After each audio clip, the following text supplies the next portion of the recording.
దేవుని నామమునకు మహిమ కలుగునుగాక. అనుదిన పరిశుద్ధ గ్రంథ పఠనం. జూన్ 18. ప్రార్థన. దయగల తండ్రి, కృపగల దేవ, పరిశుద్ధుడానికి వందనాలు, స్తోత్రాలు.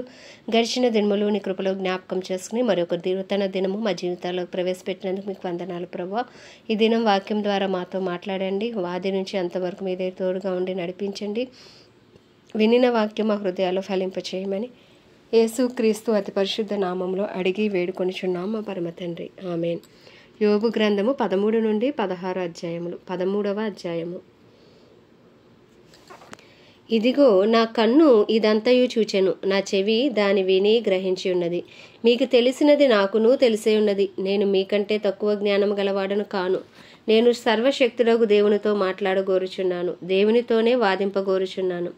మీరైతే అబద్ధములు కల్పించువారు, మీరందరూ పనికిమాలిన వైద్యులు. మీరు కేవలము మౌనముగా ఉండుట మేలు, అది మీకు జ్ఞానమని ఎంచబడును. దయచేసి నా వాదం వినుడి, నేను ఆడు వ్యాజ్యము నా ఆలకించుడి. దేవుని పక్షముగా మీరు అన్యాయవాదన చేయుదురా? ఆయన పక్షముగా మీరు మోసములు పలుకుదురా? ఆయన ఎడల మీరు పక్షపాతము చూపుదురా? దేవుని పక్షమున మీరు వాదింతురా? ఆయన మిమ్మల్ని పరిశోధించడం మీకు క్షేమమా? లేక ఒకడు నరులను మోసము చేయనట్లు మీరు ఆయనను మోసము చేయుదురా? మీరు రహస్యముగా పక్షపాతము చూపిన ఎడల నిశ్చయముగా ఆయన మిమ్మను గద్దించును. ఆయన ప్రభావము మిమ్మను భయపెట్టదా? ఆయన భయము మీ మీదికి రాదా?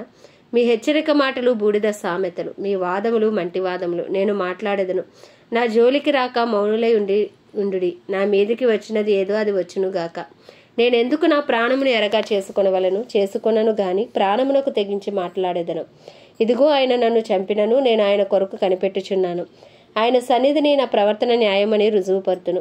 ఇదియు నాకు రక్షణార్థమైన దగును. భక్తిహీనుడు ఆయన సన్నిధికి తెగింపడు. నా వాంగ్మూలమును శ్రద్ధగా ఆలోకించుడి, నా ప్రమాణ వాక్యములు మీ చెవులలో చొరనీయుడి. ఆలోచించుడి, నేను నా వ్యాజ్యమును సరిచేసుకొని ఉన్నాను. నేనే నిర్దోషిగా కనపడుదునని నాకు తెలియను. నాతో వ్యాజ్యమాడ చూచువాడెవడు? ఎవడైనా ఉండిన ఎడల నేను నోరు మూసుకుని ప్రాణం విడిచెదను. ఈ 2 పనులు మాత్రము నాకు చేయకుము, అప్పుడు నేను నీకు విముఖుడనై ఉందును. నీ చెయ్యి నా మీద నుండి తొలగింపుము, నీ భయము నన్ను బెదిరింపనీయకము. అప్పుడు నీవు పిలిచిన ఎడల నేను నీకు ఉత్తరం ఇచ్చేదను, నేను పలికెదను, నీవు నాకు ఉత్తరమిమ్ము. నా దోషములెన్ని, నా పాపములెన్ని, నా అతిక్రమమును నా పాపమును నాకు తెలియజేయము. నీవేళ నీ ముఖమును మరుగు చేసుకొంటివి, నన్నేళ నీకు పగవానిగా ఎంచుచున్నావు. ఇటు అటు కొట్టుకొని పోవచ్చున్న ఆకును నీవు వేధించదవా? ఎండిపోయిన చెత్తను తరుముదువా? నీవు నాకు కఠినమైన శిక్ష విధించి ఉన్నావు. నా బాల్యకాలపు పాపములను నాకు స్వాస్యముగా నీవు విధించి ఉన్నావు. బొండలలో నా కాలు బిగించి ఉన్నావు. నా ప్రవర్తన అంతయు నీవు కనిపెట్టుచున్నావు. నా రికాలు చుట్టూ గిరిగీసి ఉన్నావు. మురిగి క్షీణించుచున్న వాని చుట్టూ, చిమట కొట్టిన వస్త్రము వంటి వాని చుట్టూ గిరిగీసి వానిని కనిపెట్టుచున్నావు. 14వ అధ్యాయము. స్త్రీ కనిన నరుడు కొద్ది దినముల వాడే మిక్కిలి బాధ నొందును. పువ్వు వికసించినట్లు వాడు పెరిగి వాడిపోవును, నీడ కనబడపోవునట్లు వాడు నిలువక పారిపోవును. అట్టి వాని మీద నీవు కనుదృష్టి ఉంచి ఉన్నావు. తీర్పు నొందుటకే నన్ను నీ ఎదుటికి రప్పించి ఉన్నావు. పాప సహితునిలో నుండి పాపరహితుడు పుట్టగలిగిన ఎంత మేలు! అలాగున ఎవడునూ పుట్టనేరడు. నరుల ఆయుష్కాలము పరిమితి కలది, వారి నెలల సంఖ్య నీకు తెలిసే ఉన్నది. మించజాలని వయ పరిమాణము నీవు వారికి నియమించి ఉన్నావు. కూలివారి వలె తమకు నియమింపబడిన పనిని వారు ముగించు వరకు వారు విశ్రమము నొందినట్లు వారి వైపు చూడకు ఉండుము. వృక్షము నరకబడిన ఎడల అది తిరిగి చిగుర్చును అని చిగుర్చుననియు దానికి లేత కొమ్మలు వేయిననియు నమ్మకము కలదు. దాని వేరు భూమిలో పాతదైపోయినను, దాని అడుగు మొద్దు మంటిలో చీకిపోయినను, నీటి వాసన మాత్రము చేత అది చిగుర్చును. లేత మొక్క వలె అది కొమ్ములు వేయును. అయితే నరులు మరణమే కదలలేక పడియుందురు. నరుల ప్రాణము విడిచిన తరువాత వారేమైపోదురు? తటాక జలములు ఎట్లు ఇంకిపోవునో, అది నది నీరు ఎట్లు ఎండి హరించిపోవునో, అలాగనే నరులు పండుకొని తిరిగి లేవరు. ఆకాశము గతించిపోవు వరకు వారు మేలుకొనరు. ఎవరునూ వారిని నిద్ర లేప జాలరు. నీవు పాతాళంలో నన్ను దాచిన ఎడలా ఎంతో మేలు. నీ కోపము చల్లారు వరకు నన్ను చాటున ఉంచిన ఎడలా ఎంతో మేలు. నాకు ఇంతకాలమని నీవు నియమించి తర్వాత నన్ను జ్ఞాపకం చేసుకొనవలనని నేను ఎంతో కోరుకొంచున్నాను. మరణమైన తర్వాత నరులు బ్రతుకుదురా? అలాగుండిన ఎడల నాకు విడుదల కలుగు వరకు నా యుద్ధ దినములన్నీ నేను కనిపెట్టి ఉందను. అలాగుండిన ఎడల నీవు పిలిచెదవు, నేను నీకు ప్రత్యుత్తరం ఇచ్చేదను. నీ హస్తకృత్యం ఎడల నీకు ఇష్టము కలుగును. అయితే ఇప్పుడు నీవు నా అడుగు జాడలను లెక్క పెట్టుచున్నావు, నా పాపమును సహింపలేక ఉన్నావు. నా అతిక్రమము సంచిలో ముద్రింపబడి ఉన్నది, నేను చేసిన దోషమును భద్రముగా ఉంచి ఉన్నావు. పర్వతమైనను పడిపోయి నాశనమగును, కొండ అయినను దాని స్థానము తప్పును, జలము రాళ్లను అరగదీయును, దాని ప్రవాహములు భూమి యొక్క ధూళిని కొట్టుకొని పోవును. నీవైతే నరులు ఆశను భంగపరుచుచున్నావు, నీవు వారిని ఎల్లప్పుడూ గెలుచుచున్నావు గనుక వారు గతించిపోదురు. నీవు వారికి ముఖ వికారము కలుగజేసి వారిని వెలగొట్టుచున్నావు. వారి కుమారులు ఒకవేళ ఘనత వహించినను అది వారికి తెలియకపోవును, వారు ఒకవేళ అణిగిపోయినను అట్టి గతి వారికి పట్టినని వారు గ్రహింపకుందురు. తమ మట్టుకు తామే శరీరమునందు నొప్పి నొందుదురు, తమ మట్టుకు తామే ప్రాణమునందు దుఃఖపడుదురు. 15వ అధ్యాయం. అప్పుడు తేమానీయుడైన ఎలీఫజు ఇలాగున ప్రత్యుత్తరం ఇచ్చెను: జ్ఞానము గలవాడు నిర్దయమైన తెలివితో ప్రత్యుత్తరం ఇయ్యదగునా? తూర్పు గాలితో తన కడుపు నింపుకొనదగునా? వ్యర్థ సంభాషణ చేత వ్యాజ్యమాడదగునా? నిష్ప్రయోజనమైన మాటల చేత వాదింపదగునా? నీవు భయభక్తులను వ్యర్థము చేయుచున్నావు, దేవుని గూర్చిన ధ్యానమును హీనపరచుచున్నావు. నీ మాటల వలన నీ పాపం తెలియబడుచున్నది, వంచకుల పలుకులు నీవు పలుకుచున్నావు. నేను కాదు, నీ మాటలే నీ దోషమును స్థాపించుచున్నవి, నీ పెదవులే మీ మీద సాక్ష్యం పలుకుచున్నవి. మొదట పుట్టిన పురుషుడవు నీవేనా? నీవు పర్వతములకు ముందుగా పుట్టిన వాడవా? నీవు దేవుని ఆలోచన సభలో చేరి ఉన్నవాడవా? నీవు మాత్రమే జ్ఞానవంతుడవా? మేము ఎరుగునది నీవేమి ఎరుగుదువు, మేము గ్రహింపనిది నీవేమి గ్రహింతువు.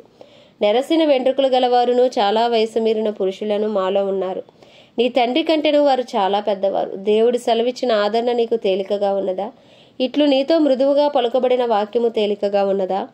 నీ హృదయం ఏల కృంగిపోయెను, నీ కన్నులు ఏల ఎర్రబారుచున్నవి. దేవుని మీద నీవేళ ఆగ్రహపడుచున్నావు, నీ నోటి నుండి అట్టి మాటలు ఏల రానిచ్చుచున్నావు. శుద్ధుడగుటకు నరుడు ఏపాటివాడు, నిర్దోషగుటకు స్త్రీకి పుట్టినవాడు ఏపాటివాడు? ఆలోచించుము. ఆయన తన దూతల యందు నమ్మిక ఉంచడు, ఆకాశ వైశాల్యమును ఆయన దృష్టికి పవిత్రము కాదు. అట్లుండగా హేయుడును చెడినవాడును నీళ్లు త్రాగునట్లు దుష్క్రియలు చేయువాడును మరి అపవిత్రుడు కదా. నా మాట ఆలకింపుము, నీకు తెలియజేతును, నేను చూచిన దానిని నీకు వివరించేదను. జ్ఞానులు తమ పితరుల యొద్ద నేర్చుకొని మరుగు చేయక చెప్పిన బోధను నీకు తెలిపెదను. అన్యులతో సహవాసము చేయక తాము స్వాస్యముగా పొందిన దేశములో నివసించిన జ్ఞానులు చెప్పిన బోధను నీకు తెలిపెదను. తన జీవిత కాలమంతయు దుష్టుడు బాధనొందును, హింసకునికి ఏర్పడిన సంవత్సరములని వాడు బాధనొందును. భీకరమైన ధ్వనులు వాని చెవులలో బడును, క్షేమకాలమున పాడు చేయువారు వాని మీదకి వచ్చెదరు. తాను చీకటిలో నుండి తిరిగి వచ్చేదనని వాడు నమ్మడు, వాడు ఖడ్గమునకు ఏర్పరచబడినవాడు. అబ్బా, ఆహారం ఎక్కడ దొరుకునని దాని కొరకు తిరుగులాడును. అంధకార దినము సమీపించుచున్నది అని వానికి తెలియను. శ్రమయు వేదనయు వానిని బెదిరించును. యుద్ధము చేయుటకు సిద్ధపడిన రాజు శత్రువుని పట్టుకొనున్నట్లు అవి వానిని పట్టుకొనును. వాడు దేవుని మీదకి చేయి చాపును, సర్వశక్తుడగు వానిని ధిక్కరించి మాట్లాడును. మూర్ఖుడైన ఆయనను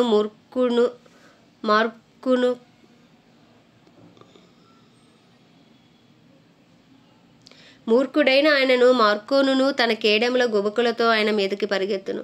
వాని ముఖము క్రొవ్వు పట్టి ఉన్నది, వాని చిరు ప్రక్కల పైని క్రొవ్వు కండలు పెరిగి ఉన్నవి. అట్టివారు పాడైన పట్టణంలో నివసించుదురు, ఎవరునూ నివసింపకూడని ఇండ్లలో దెబ్బలు కావాల్సి ఉన్న ఇండ్లలో నివసించెదరు. కావున వారు భాగ్యవంతులు కాకపోదురు, వారి ఆస్తి నిలవదు, వారి సస్య సంపద పంట బరువై నేలకు వంగదు.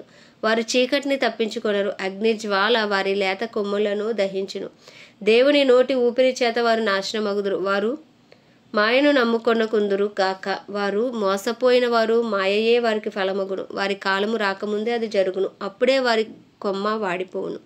ద్రాక్ష చెట్టు పిందెలు రాల్చినట్లు ఆయన వారిని రాల్చును, ఒలీవ చెట్టు పువ్వులు రాల్చినట్లు ఆయన వారిని రాల్చును. భక్తిహీనుల కుటుంబము నిస్సత్తువగును, లంచగుండుల గుడారములను అగ్ని కాల్చివేయును. వారు దుష్కార్యమును గర్భమును ధరించి పాపమును కందురు, వారి కడుపున కపటము పుట్టును. 16వ అధ్యాయము. అందుకు యోబు ఇలాగున ప్రత్యుత్తరమిచ్చెను: ఇట్టి మాటలు అనేకములు నేను విని ఉన్నాను, మీరందరూ బాధకే కర్తలు గాని ఆదరణకు కర్తలు కారు. ఈ గాలి మాటలు ముగిసిపోయినా నీకేమి బాధ కలుగుట చేత నాకు ఉత్తరమిచ్చుచున్నావు? నా స్థితిలో మీరుండిన ఎడల నేనును మీ వలె మాట్లాడవచ్చును, నేనును మీ మీద మాటలు కల్పింపవచ్చును, మీ వైపు చూచి నా తల ఆడింపవచ్చును. అయినను నేను నా నోటి మాటలతో మిమ్మను బలపరచుదురు, నా పెదవుల మాటలు మిమ్మను ఓదార్చి ఆదరించును. నేను మాట్లాడినను నా దుఃఖము చల్లారదు, నేను ఊరకుండినను నాకేమి ఉపశమనం కలుగును. ఇప్పుడు ఆయన నాకు ఆయాసము కలుగజేసి ఉన్నాడు, నా బంధువర్గం అంతయు నీవు పాడు చేసి ఉన్నావు, నా దేహమంతయు నీవు పట్టుకొని ఉన్నావు. ఇది కూడా నా మీద సాక్ష్యముగా ఉన్నది, నా క్షీణత ముఖాముఖిగా సాక్ష్యమిచ్చుచున్నది.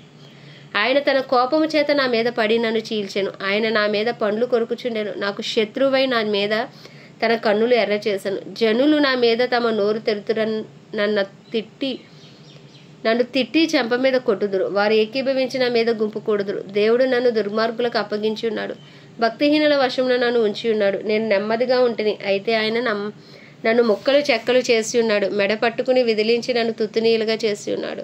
తనకు నన్ను గురిదెబ్బగా నిలిపి ఉన్నాడు. ఆయన బాణములు నన్ను చుట్టుకొనిచున్నవి. కనికరము లేక నా తుండ్లను పొడిచెను.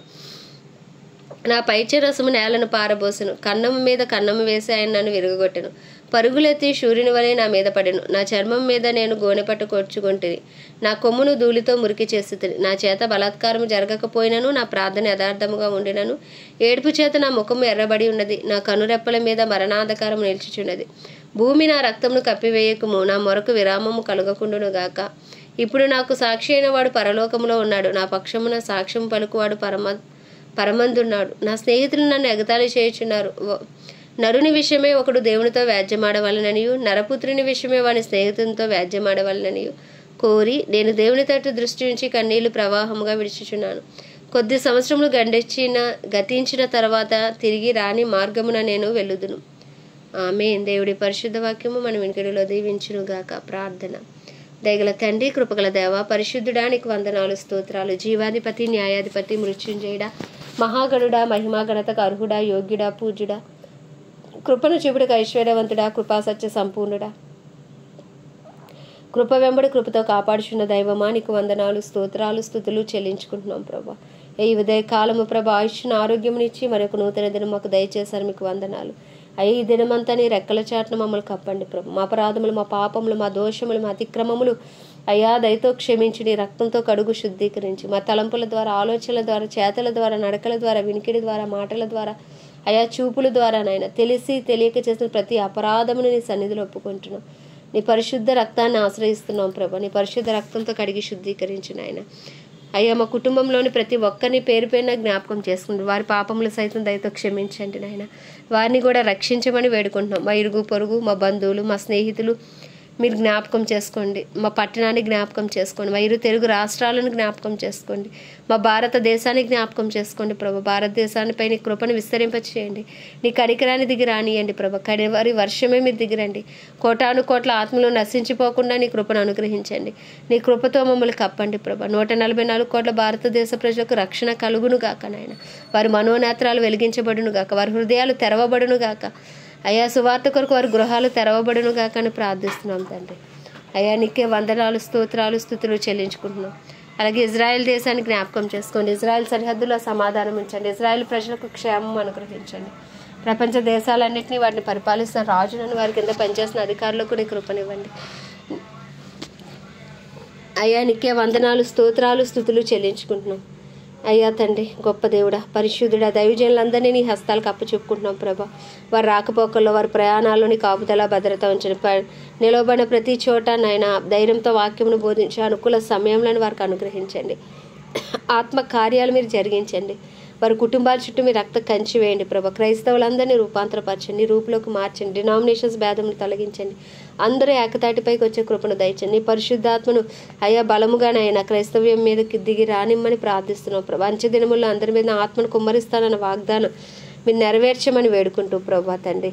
అయ్యే ఉదయకాలమున నాయన సమస్త మానవాళిని నీ హస్తాలకు అప్పచెప్పుకుంటూ అయ్యే ఈ దినమున ప్రత్యేకించి బ్రునై దేశాన్ని మీ హస్తాలకు అప్పచెప్పుకుంటున్నాం. ఈ దేశంపై నీ కృప కలుగును గాక. ఈ దేశ ప్రజలను మీరు దర్శించండి నాయన. ఈ దేశంలో ఏ ఒక్క ఆత్మ నశించిపోకుండా నాయన కడవరి వర్షమే మీరు దిగిరండి. కడవరి జీవాన్ని రగిలించండి. ఈ దేశాన్ని రక్షించండి. ఈ దేశ ప్రజలను రక్షించండి. ఈ దేశంలో ఉన్న క్రైస్తవులను బలపరిచి వాడుకోండి. దైవజనులను బలపరిచి వాడుకోండి. ఈ దేశంలో ఏ ఒక్క ఆత్మ నశించిపోకూడదు ప్రభా. అందరూ అంతటా రక్షణ పొంది నాయన నీ రాజ్యానికి చేరే కృపను మీరు దయచేయండి. అయ్యా నీకే వందనాలు, స్తోత్రాలు, స్తుతులు చెల్లించుకుంటూ ఈ ఉదయకాలం ఈ దేశం నీ హస్తాలకు అప్పచెప్పుకుంటూ ఈ చిన్ని ప్రార్థన మనవి నీ పాద సన్నిధికి చేర్చుకోమని యేసుక్రీస్తు అతి పరిశుద్ధ నామంలో అడిగి వేడుకొనిచున్నాం మా పరమ తండ్రి. ఆమేన్. పరలోకమందున మా తండ్రి, నీ నామము పరిశుద్ధపరచబడును గాక. నీ రాజ్యము వచ్చును గాక. నీ చిత్తము పరలోకమునందు నెరవేర్చబడుచున్నట్లు భూమి అందు నెరవేర్చబడును గాక. మా అనుదిన ఆహారము నేడు మాకు దయచేయం. అలా అపరాధం చేసిన వాని మేము క్షమించిన ప్రకారం అపరాధమును క్షమించు. మమ్మల్ని శోధనలోకి తేక దుష్టుడి బారి నుండి తప్పించు. ఎందుకంటే రాజ్యము, బలము, శక్తి, మహిమయు నీవే ఉన్నది. ఆమేన్. ప్రభు యేసు రక్తమే జయం, ప్రభు యేసు వాక్యమే విజయం, ప్రభు యేసు నామములో సంపూర్ణ విజయం కలుగును గాక. ఆమేన్, ఆమేన్, ఆమేన్.